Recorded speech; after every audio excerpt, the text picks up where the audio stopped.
to brief you on the happenings regarding our regional chairman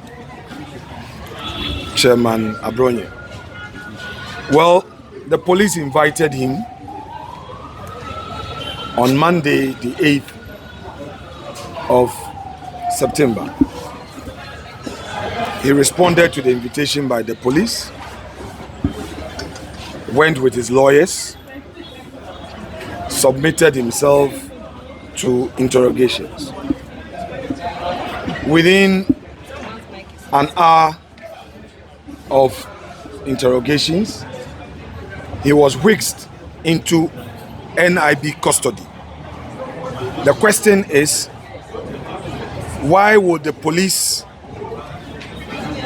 investigating a matter and has its own police cells decide to send a citizen who is being investigated on a matter which is a misdemeanor into NIB custody?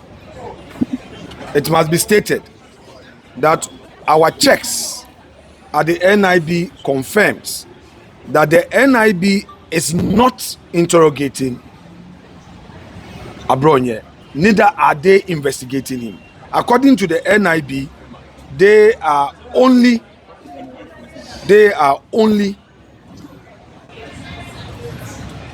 recipients of the man Abbron. In other words, the police sent him there that they should keep him. That is why they received him, but they are not the ones who are investigating. So the question is, why would Ghana Police Service claim to be investigating a person and rather decide to send him to NIB cells? Is it to punish him or what? Then they kept him the whole of Monday night, and Tuesday morning, being the 9th, he was brought to court. When they brought him to court, the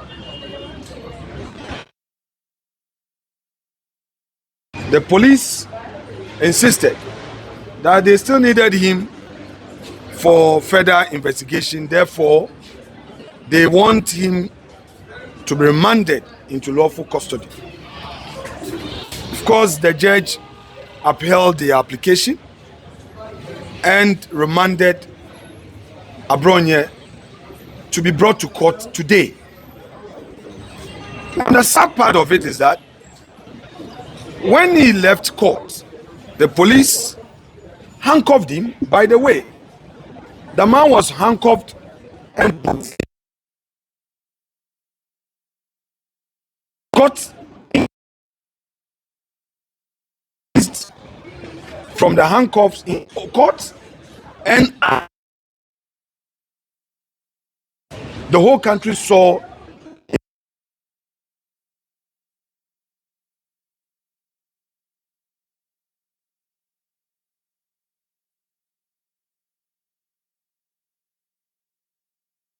investigating and secures a remand. The remand is into police custody because you, the police, claim that you need him for investigation, further investigation. You need to interrogate him further. Now, to surprise you to know that the police again sent the regional chairman to NIB cells. And not that he's being interrogated, nobody is interrogating him. So it is clear that his rights are being abused using the court as a channel. Ladies and gentlemen of the press, yesterday when a UK Minister of State visited Parliament, in my interactions, I had this to say, that the time has come for political leaders to end the I do you, you do me, or you do me, I do you. Cannot be sustained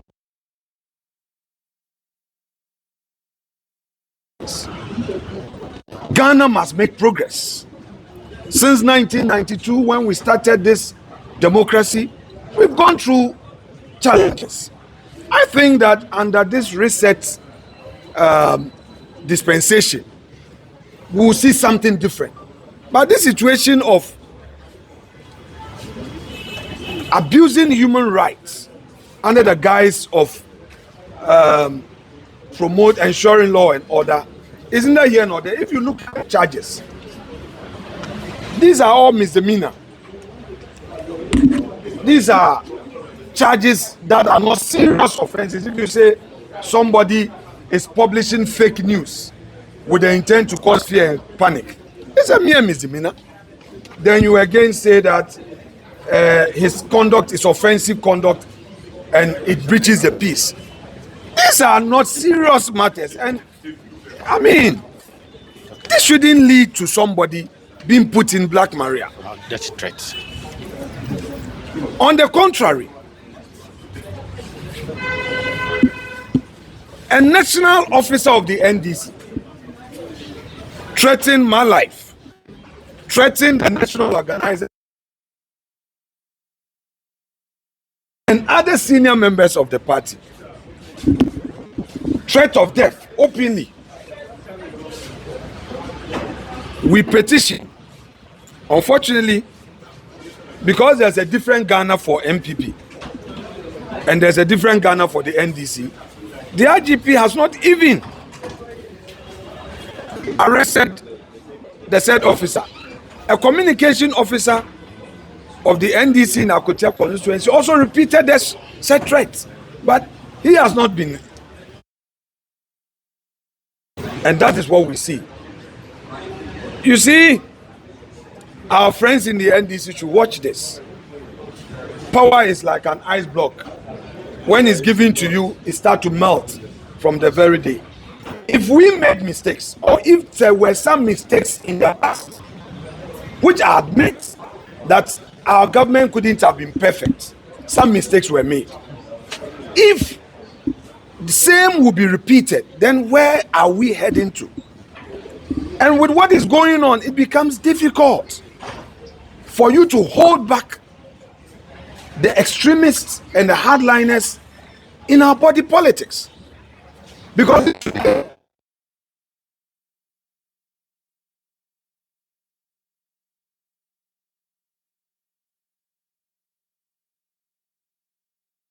it's done and she is removed. If today somebody makes himself available for interrogation and suddenly he's remanded, we know what is happening at the Yoko. We'll keep you and then now set some very onerous bail terms, making it practically impossible for you to meet the terms. Everybody is watching. I would appeal to government to stop these excesses. I will appeal to the IGP and the Ghana Police Service to ensure that high-level professionalism is brought to bear. We are all Ghanaians. 2028 is not far away.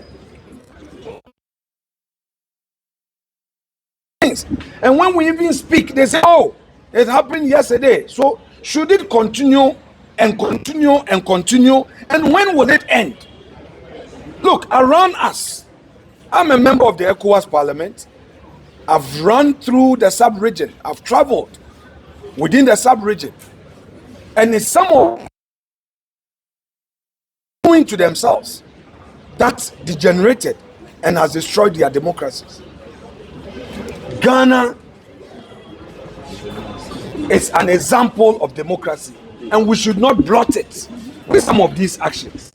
Let's make create a peaceful Ghana, one Ghana that all of us will be happy to be part, no matter our political interest. Such a thing must stop. We are battling with Galamsey. Our city is struggling. Our youth need jobs. I think this should be the bona fides of our government rather than targeting opponents. Of course, I would also not encourage foul language and our body politics. I will not encourage it. But the approach. We are here, it is past 9. He's still not here.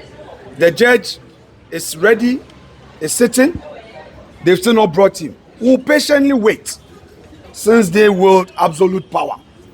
And perhaps they don't believe in the constitution. There's nothing we can do. We are helpless. We are in their hands. However, they may want to approach it, we are watching. Ghanaians are watching. The rule of law is watching. I will end my case and I'll get back to you. Thank you very much.